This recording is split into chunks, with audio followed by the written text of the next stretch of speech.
नमस्ते everyone, welcome back to Kartik मास की Bhagavad Gita reading every day, day 5.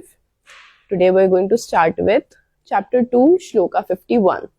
I hope you all can hear me properly and थोड़ा सा पटाखों का आवाज has started already, as if it's something great to do at Diwali, right?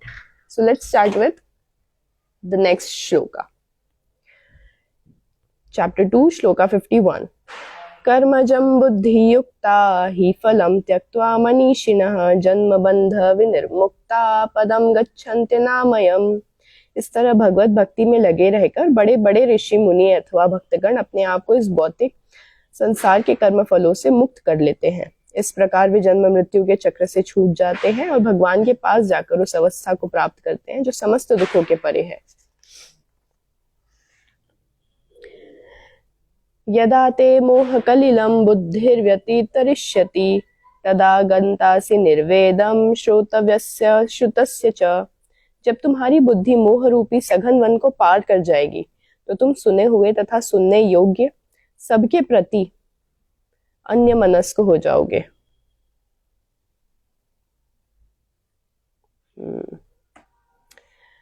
श्रुति विप्रतिपन्ना ते यदा स्थास्यति निश्चला समाधावचला बुद्धिस्तदा योगमवाप्स्यसि.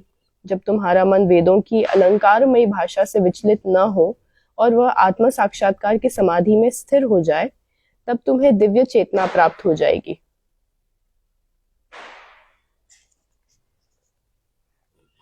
अर्जुन उवाच. अब अर्जुन क्या कह रहे हैं? स्थित प्रज्ञस्य का भाषा समाधिस्थस्य केशव स्थितधि किम प्रभाषेत किमासीत व्रजेत किम. अर्जुन ने कहा, हे कृष्ण, आध्यात्म में लीन चेतना वाले व्यक्ति स्थित प्रज्ञ के क्या लक्षण हैं? वह कैसे बोलता है तथा उसकी भाषा क्या है? वह किस तरह उठता बैठता चलता है? ऑल राइट, सो यहाँ हम देखते हैं कि अभी भगवान जी ने बोला कि योग को प्राप्त हो, बैलेंस स्टेट को अचीव करने की कोशिश करो. उसके आगे भगवान जी कह रहे हैं कि एक बार सारा मोह छूट जाए, जब तुम्हारी बुद्धि मोह रूपी सघन वन को पार कर जाएगी, once you're detached from Maya, from all the desires, उसके बाद तुम समझ पाओगे क्या करना है क्या नहीं करना है. एंड देन वो ऐसा कह रहे हैं कि जब तुम्हारा मन वेदों की अलंकारमयी भाषा से विचलित नहीं होगा, which we all can kind of relate to, कि कई बार वर्ड्स इतने ज्यादा डिफिकल्ट हो जाते हैं या फिर अपीलिंग हो जाते हैं कि डिफिकल्ट वर्ड्स हमको इतना अपील करते हैं कि we think like okay, let us try to align ourselves to the words of scriptures or to the words of that book or this motivational speaker or that motivational speaker, कि हम भूल जाते हैं that the point is, the aim is self realization only. अब अर्जुन थोड़ा सा उत्सुक होता हुआ हमें दिखाई दे रहा है यहाँ पे. now he wants to know कि जिस स्थित प्रज्ञ व्यक्ति की आप बात कर रहे हो वो कैसा बोलता है, कैसा चलता है, उसकी भाषा कैसी होती है, how does he look like. भगवान जी कहते हैं, श्री भगवान उवाच. प्रजहाति यदा कामान सर्वान् पार्थ मनोगतान् आत्मन्येवात्मना तुष्टः स्थित प्रज्ञस्तदोचते. श्री भगवान ने कहा, हे पार्थ, जब मनुष्य मनोधर्म से उत्पन्न होने वाली इंद्रिय तृप्ति की समस्त कामनाओं का परित्याग कर देता है और जब इस तरह से विशुद्ध हुआ उसका मन आत्मा से संतोष प्राप्त करता है तो वह विशुद्ध दिव्य चेतना को प्राप्त स्थित प्रज्ञ कहलाया जाता है. This is a very important shloka. जब मनुष्य मनोधर्म से उत्पन्न होने वाली इंद्रिय तृप्ति की समस्त कामनाओं का परित्याग कर देता है, all that you desire out of the need of your five senses, which basically means all the dopamine hits that we're looking for, when you let them go, तब जो पीस आपको मिलता है, that peace leads to the state of स्थित प्रज्ञा. दुःखेष्वनुद्विग्गमना सुखेषु विगतस्पृहः वीतरागभयक्रोधः स्थितधीर्न मुनिरुच्यते। जो त्रय तापों के होने पर भी मन में विचलित नहीं होता है अथवा सुख में प्रसन्न नहीं होता है और जो आसक्ति भय तथा क्रोध से मुक्त है वह स्थिर मन वाला मुनि कहलाता है। जो तीनों तापों के होने पर भी मन में विचलित नहीं होता है। All right. जो आसक्ति भय तथा क्रोध से मुक्त है। सो आसक्ति इज अटैचमेंट्स, भय इज फियर, क्रोध इज ऑफ कोर्स गुस्सा, वो स्थिर मन वाला कहलाता है। These shlokas are leading us towards developing viveka. ये भी भगवद गीता में आएगा। यह सर्वत्रान अभिस्नेहस्तत् प्राप्य शुभाशुभम नाभिदन्ति न द्वेषी तस्य प्रज्ञा प्रतिष्ठिता। इस भौतिक जगत में जो व्यक्ति न तो शुभ की प्राप्ति से हर्षित होता है और न अशुभ की प्राप्त होने पर उससे घृणा करता है, वह पूर्ण ज्ञान में स्थिर होता है। So if I put a question before you, जो ना शुभ की प्राप्ति से हर्षित होता है और ना अशुभ की प्राप्त होने पर उससे घृणा करता है, what has been your experience so far? Whenever you have achieved something good, how did you feel? Whenever you have achieved something that you did not want, how did you feel? Were you able to still stay in a balanced state of mind?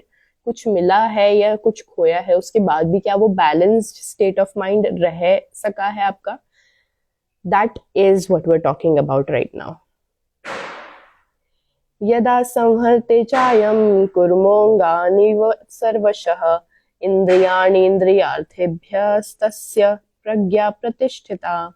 जिस प्रकार कछुआ अपने अंगों को संकुचित करके खोल के भीतर कर लेता है, उसी तरह जो मनुष्य अपनी इंद्रियों को इंद्रिय विषयों से खींच लेता है वह पूर्ण चेतना में दृढ़ता पूर्वक स्थिर होता है। Okay, this is something I mount. किसी योगी भक्त या आत्मसिद्ध व्यक्ति की कसौटी यह है कि वह अपनी योजना के अनुसार इंद्रियों को वश में कर सके, किंतु अधिकांश व्यक्ति अपनी इंद्रियों के दास बने रहते हैं। So that's basically explaining the previous shloka. We are human beings. We have 5 senses. Okay? और वो पांचों सेंसेस से कंटिन्यूअसली रिसेप्शंस होते ही रहेंगे, राइट? लेकिन उन रिसेप्शंस का हमको क्या करना है, ये यहाँ डिसाइड होता है और ये हमारे कंट्रोल में है। कान क्या सुनते हैं, आंखें क्या देखती हैं, ये हम डिसाइड नहीं कर सकते। लेकिन उन चीजों का, उन जो रिसीव्ड सिग्नल्स हैं या जो रिसीव्ड इंफॉर्मेशन है, उसका क्या करना है, that is something that we can decide. विषया विनिवर्तन्ते निराहारस्य देहिनः रसवर्जं रसोप्यस्य परम दृष्टा निवर्तते। देहधारी जीव इंद्रिय भोग से भले ही निवृत्त हो जाए, पर उसमें इंद्रिय भोगों की इच्छा बनी रहती है। लेकिन उत्तम रस के अनुभव होने से ऐसे कार्यों को बंद करने पर वह भक्ति में स्थिर हो जाता है। यततो ह्यापि कौन्तेय पुरुषस्य विपश्चितः इंद्रियाणि प्रमाथीनि हरन्ति प्रसभं मनः। हे अर्जुन, इंद्रियां इतनी प्रबल तथा वेगवान हैं कि वे उस विवेकी पुरुष के मन को भी बलपूर्वक हर लेती है जो उन्हें वश में करने का प्रयत्न करता है। Very important shloka, very important shloka. जितना लोग कहते हैं कि जितना मैं मेडिटेशन करने का ट्राई करती हूँ या जितना देर में मेडिटेशन में बैठता हूँ, मन और ज्यादा विचलित होता है। It feels like riding on a wild horse, trying to control it, but ultimately you fall being controlled by that powerful house. इंद्रियां उतनी ही पावरफुल है आपकी, 5 all your senses are that powerful. जितना आप उनको स्थिर करने की कोशिश करोगे, जितना आप उनको पीस में लाने की, बैलेंस में लाने की कोशिश करोगे, वो उतना ही आपसे दूर भागेंगे और वो उतना ही अनकंट्रोलेबल हो जाएंगे। And it is also said in Bhagavad Gita. Why it is said in Bhagavad Gita? So that when you and me, when people try to meditate, they shouldn't feel like कि यार लीनियर जाना चाहिए प्रोग्रेस। तो ये क्या हो रहा है, sometimes I am down, sometimes I can control my self, sometimes I can't.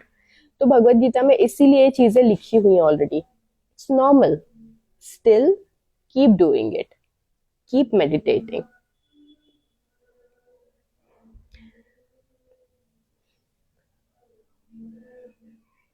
All right.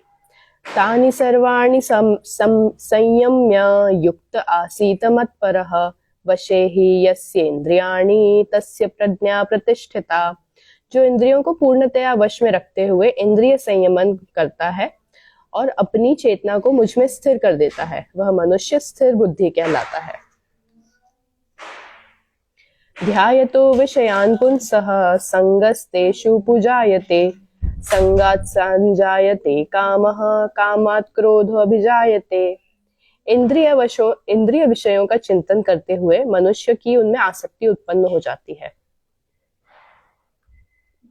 और ऐसी आसक्ति से काम उत्पन्न होता है, फिर काम से क्रोध प्रकट होता है। ऑल राइट, ये I know someone who loved this shloka. क्रोधात् भवति सम्मोह, सम्मोहात् स्मृति विभ्रमः, स्मृति भ्रंशात् बुद्धिनाशो, बुद्धिनाशात् प्रणश्यति। क्रोध से पूर्ण मोह उत्पन्न होता है और मोह से स्मरण शक्ति का विभ्रम हो जाता है। जब स्मरण शक्ति भ्रमित हो जाती है तो बुद्धि नष्ट हो जाती है, और बुद्धि नष्ट होने पर मनुष्य भवकूप में पुनः गिर जाता है। राग द्वेषो विमुक्तैषु विषयान् निन्द्रयश्चरन्, आत्मवश्ये विधेयात्मा प्रसादं गच्छति, प्रसादम अधिक गच्छति। किंतु समस्त राग तथा द्वेष से मुक्त एवं अपनी इंद्रियों को संयम द्वारा वश में करने में समर्थ व्यक्ति भगवान की पूर्ण कृपा प्राप्त कर सकता है। So what does it say? It talks about Krodh now. It spoke about Moha a few shlokas ago, and now it is talking about Krodha. जब आप अपनी इंद्रियों को बैलेंस स्टेट में लेकर आते हैं, control, I don't think control would be a good word, let's use the word harmonise. As soon as you bring your senses to a harmony, वैसे ही आप, जैसे इसमें लिखा है कि भगवान की पूर्ण कृपा प्राप्त कर सकता है। That is when you realise the spiritual bless.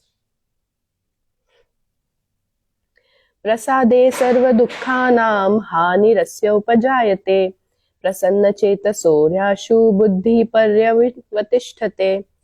इस प्रकार कृष्ण भावनामृत में तुष्ट व्यक्ति के लिए संसार के तीनों ताप नष्ट हो जाते हैं, और ऐसी तुष्ट चेतना होने पर उसकी बुद्धि शीघ्र ही स्थिर हो जाती है। नास्ति बुद्धिर्युक्तस्य न चायुक्तस्य भावना, न चाभावयतः शांतिर्शांतस्य कुतः सुखम। जो कृष्ण भावनामृत में परमेश्वर से संबंधित नहीं है, उसकी न तो बुद्धि दिव्य होती है, न ही मन स्थिर होता है। जिसके बिना शांति की कोई संभावना नहीं है, शांति के बिना सुख हो भी कैसे सकता है? Well, we know that, don't we? इंद्रियाणाम ही चरताम यन्मनो विधीयते, तदस्य हरति प्रज्ञां वायुर्नामा विभावाम्भसी। जिस प्रकार पानी में तैरती नाव को प्रचंड वायु दूर बाहर ले जाती है, उसी प्रकार विचरणशील इंद्रियों में से कोई एक, जिस पर मन निरंतर लगा रहता है, मनुष्य की बुद्धि को हर लेती है। ओके, सो यहाँ पे मैंने मार्क किया था, the task is to find out which is that इंद्रिय। So as it says, it's not necessary कि आपकी पांचों ही इंद्रियां आपको कंटिन्यूसली इम्बैलेंस स्टेट पे ले जाने की कोशिश करती है।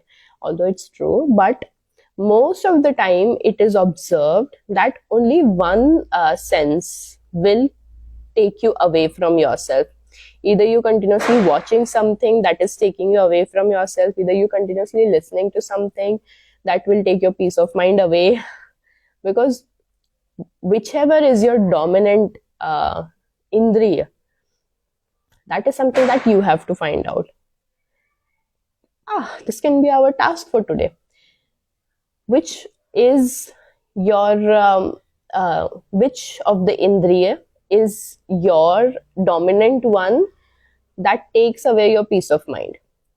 Example, do you listen to something and then you get pissed off? Or is it like, do you watch something and then you get pissed off? Do you read something, then you get pissed off? What is that source? What is that one thing that takes your peace of mind away? And ये हमेशा होता ही है. What is your dominant reception की sense? Okay. Next shloka. तस्माद्यस्य महाबाहो निग्रहीतानि सर्वशः इंद्रियाणि इंद्रियार्थेभ्यस्तस्य प्रज्ञा प्रतिष्ठिता. हे महाबाहु, जिस पुरुष की इंद्रियां अपने अपने विषय से सब प्रकार से विरत होकर उसके वश में है, उसी की बुद्धि निस्संदेह स्थिर है. हे महाबाहु, जिस पुरुष की इंद्रियां अपने अपने विषयों से सब प्रकार से विरत होकर उसके वश में है, उसी की बुद्धि निस्संदेह स्थिर है. ऑल राइट, सो यहाँ पर भगवान जी बोल भी रहे हैं कि again we have 11 senses. Mind is the 11th sense that we have. लेकिन और हर इंद्रियां अपना अपना काम करती ही रहेंगी. ओके, कान सुनेंगे, we can't stop them. Eyes will look, we can't stop them. Nose will smell, we can't stop it. But what we can control is, or what we can do is, we can put them to harmony. What we do with the information that we receive from it. And when we are able to do that, उसी की बुद्धि निस्संदेह स्थिर है, is stable. या निशा सर्वभूतानां तस्यां जागर्ति संयमी यस्यां जागृति भूतानि सा निशा पश्यतो मुनेः. ओके, जो सब जीवों के लिए रात्रि है वह आत्मा संयमी के जागने का समय है, और जो समस्त जीवों के जागने का समय है वह आत्मा निरीक्षक मुनि के लिए रात्रि है. आपूर्य मानमचल प्रतिष्ठम समुद्रमाप प्रविशन्ति यद्वत् तद्वत् कामायं प्रविशन्ति सर्वे स शान्तिमाप्नोति न काम कामे. जो पुरुष समुद्र में निरंतर प्रवेश करती रहने वाली नदियों के समान इच्छाओं के निरंतर प्रवाह से विचलित नहीं होता है और जो सदैव स्थिर रहता है, वही शांति प्राप्त कर सकता है. वह नहीं जो ऐसी इच्छाओं को तुष्ट करने की चेष्टा करता रहता हो. विहाय कामान्य सर्वान् पुमाश्चरति निस्पृहः निर्ममो निरंकार स शान्तिमधिगच्छति. जिस व्यक्ति ने इंद्रिय तृप्ति की समस्त इच्छाओं का परित्याग कर दिया है, जो इच्छाओं से रहित रहता है और जिसने सारी ममता त्याग दी है तथा अहंकार से भी रहित है, वही वास्तविक शांति को प्राप्त कर सकता है. Alright, it doesn't mean that you will stop being kind or you will stop being compassionate or you will stop. It does mean though that you will stop relating to your ego, relating to your desires, relating to your compassion, relating to the kindness that you have.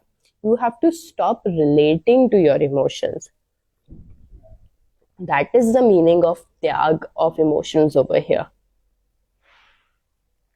And it's not talking about going completely emotionally blunt. No, you have to feel feelings to be able to experience the tyag of it. एषा ब्राह्मी स्थितिः पार्थ नैनां प्राप्य विमुह्यति स्थित्वा स्यामन्तकाले अपि ब्रह्म निर्वाणमृच्छति. यह आध्यात्मिक तथा ईश्वरीय जीवन का पथ है जिसे प्राप्त करके मनुष्य मोहित नहीं होता. यदि कोई जीवन के अंतिम समय में भी इस तरह स्थित हो तो वह भगवत धाम में प्रवेश कर सकता है. And that completes our second chapter. Let's start with third chapter. कर्म योग. अब अर्जुन क्या कह रहे हैं? अर्जुन उवाच जायसी चेत कर्मणस्ते मता बुद्धिर्जनार्दन तक्त्वं तक्किं कर्मणि घोरे मा नियोजयसि केशव. अर्जुन ने कहा, हे जनार्दन, हे केशव, यदि आप बुद्धि को सकाम कर्म से श्रेष्ठ समझते हैं तो फिर आप मुझे इस घोर युद्ध में क्यों लगाना चाहते हैं? All right, here is the question. व्यामिश्रेणेव वाक्येन बुद्धिं मोहयसीव मे तदेकं वद निश्चित्य येन श्रेयोहमाप्युनाम। आपके व्यामिश्रित अनेकार्थक उपदेशों से मेरी बुद्धि मोहित हो गई है, अतः आप कृपया करके निश्चय पूर्वक मुझे बताएं इनमें से मेरे लिए सर्वाधिक श्रेयस्कर क्या होगा। All right, does it happen with you also कि okay, I have learned a lot of things, I have read a lot of self-help books, but I am still not able to understand what I have to do. पता है कभी कभी ऐसा इसलिए भी होता है because when we try to escape from the only thing that we have to act on, we feel confused. So if ever you're feeling confused, ask this to yourself. Are you trying to escape? Do you already know that you have to do this and you're like in your heart, no, maybe I can just find one another way. No, maybe I can just try one more time. Then you'll get confused. क्योंकि 1000 रास्ते आपको ऐसे दिखेंगे जो आपके हैं ही नहीं और आप उन्हीं में कंफ्यूज होते रहोगे. Better than that, stop escaping from your current situation and act what you have to act on. अब भगवान जी क्या कह रहे हैं? श्री भगवान उवाच लोके अस्मिन् विधा निष्ठा पुरा प्रोक्ता मया नघ ज्ञान योगेन सांख्यानाम कर्म योगेन योगिनाम. श्री भगवान ने कहा, हे निष्पाप अर्जुन, मैं पहले ही बता चुका हूँ कि आत्म साक्षात्कार का प्रयत्न करने वाले 2 प्रकार के पुरुष होते हैं. कुछ इसे ज्ञान योग द्वारा समझने का प्रयत्न करते हैं तो कुछ भक्तिमय सेवा द्वारा. ओके, कितना इंपॉर्टेंट श्लोक है ये, कितना अच्छे से एक्सप्लेन कर रहा है कि मैं पहले ही बता चुका हूं कि आत्म साक्षात्कार का प्रयत्न. There are 2 kinds of people. There are 2 kinds of people who try to who work on the path of self realisation. The first one is जो सब चीजें, सारी नॉलेज इकट्ठा करके सब चीजें समझ के और फिर सेल्फ रियलाइजेशन करने की कोशिश करते हैं. वहीं दूसरे होते हैं जो भक्तिमय सेवा द्वारा, which basically means they just try to understand their own emotions, who try to walk the path without getting into the knowledge thing, right? न कर्मणामरम्भा नैष्कर्म्य पुरुषे श्रोते न च संन्यसनादेव सिद्धिं समधिगच्छति. न तो कर्म से विमुख होकर कोई कर्म फल से छुटकारा पा सकता है और न केवल संन्यास से सिद्धि प्राप्त की जा सकती है. Talking about the 2 extremes. न हि कश्चित् क्षणमपि जातु तिष्ठत्य कर्मकृत् कार्यते ह्यवश कर्म सर्व प्रकृति गुणे. प्रत्येक व्यक्ति को प्रकृति से अर्जित गुणों के अनुसार विवश होकर कर्म करना पड़ता है, अतः कोई भी एक क्षण भर के लिए भी बिना कर्म किए नहीं रह सकता. Okay, so here he talks about karma. It's not possible that you will remain in the state of no karma at all, nothing to suffer. No, it doesn't work like that. Because you are always meant to do your karmas. So when you're not doing your karmas, when you're not doing what you're supposed to do, तो आप तब आप bad कर्म कर रहे हो actually. तो आपको बुरे कर्म करने के लिए बुरा कर्म करने की जरूरत नहीं है. जो सही कर्म आपने उस समय पे करना चाहिए, अगर आप वो नहीं कर रहे हो तो वो भी बुरा कर्म ही माना जाएगा. कर्मेंद्रियाणि संयम्य यास्ते मनसा स्मरन् इंद्रियार्थी विमूढ़ात्मा मिथ्याचार स उच्यते. जो कर्मेंद्रियों को वश में तो करता है किंतु जिसका मन इंद्रिय विषयों का चिंतन करता रहता है वह निश्चित रूप से स्वयं को धोखा देता है और मिथ्याचारी कहलाता है. All right, so what does it say? कि we see people everywhere. Sometimes we do that as well. We try to be like the pure soul, not doing anything that's counted into bad karma or anything. But in our heart we're thinking like, oh my god, she's like so amazing, oh my god, he's like so superb. This is how we fool ourselves. This is how we literally are lying to ourselves.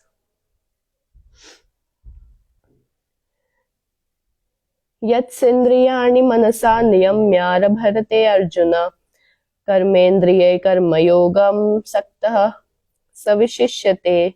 दूसरी ओर यदि कोई निष्ठावान व्यक्ति अपने मन के द्वारा कर्म इंद्रियों को वश में करने की प्रयत्न करता है और बिना किसी आसक्ति के कर्मयोग प्रारंभ करता है तो वह अति उत्कृष्ट है। And on the contrary, if you see someone who is like not the ideal person, but in his heart or in her heart, that person is like more harmonious, more stable, more balanced, doesn't think bad about anybody, doesn't envy anybody, doesn't feel anger for anybody, that person is actually better than the other one who's doing all the right karmas, but यहाँ गड़बड़ है। नियतं कुरु कर्म त्वं कर्म ज्यायो ह्य कर्मणः शरीर यात्रापि च तेन प्रसिद्धेत कर्मणः। अपना नियत कर्म करो क्योंकि कर्म न करने की अपेक्षा कर्म करना श्रेष्ठ है। कर्म के बिना तो शरीर निर्वाह भी नहीं हो सकता। All right, now this is where we stop today's reading. अपना नियत कर्म करो क्योंकि कर्म न करने की अपेक्षा कर्म करना श्रेष्ठ है। Do what you are meant to do. Do what you are supposed to do. And you know that. आपको पता है कि आपने क्या कर्म करना चाहिए इस समय। उससे हटकर और भी कोई कर्म अगर आप करते हो तो वो it will be counted as bad karma. It doesn't matter if it has something like bad intention or not. तो आपने जो अभी आपका कर्तव्य है वो आपने परफॉर्म करना है। सो द टास्क वाज, अभी हमने कुछ देर पहले ही देखा था या सो टुडेज टास्क इज कि जैसा हमने पढ़ा था, I am sorry I am still very cold, chapter 2 के 67 श्लोका में जैसा हमने पढ़ा था कि जिस प्रकार पानी में तैरती नाव को प्रचंड वायु दूर बहा ले जाती है, उसी प्रकार विचरणशील इंद्रियों में से कोई एक जिस पर मन निरंतर लगा रहता है मनुष्य की बुद्धि को हर लेती है। So your task is to find out which is that इंद्रिय, which is that which part is that of you कि every time it takes you away from yourself, you lose control. Do you watch something, do you read something, मतलब कानों के द्वारा ही जो आप सुनते हो क्या उससे ज्यादा आप परेशान हो जाते हो? आंखों के द्वारा जो आप देखते पढ़ते हो क्या उससे आप ज्यादा परेशान हो जाते हो? या फिर is it something that you, this smell I don't like at all, it just takes away my peace of mind, is it like that? So whatever it is, or is it like, oh I don't like the touch of this cloth, it takes away my peace of mind. So what is that one sense organ जो कि आप feel करते हो and you feel like you've lost your balance? So that is your task for today. I'm going to draft it in the written format and I'll put it on the story, and I'll see you all tomorrow. Namaste. Krishna Arpanamastu.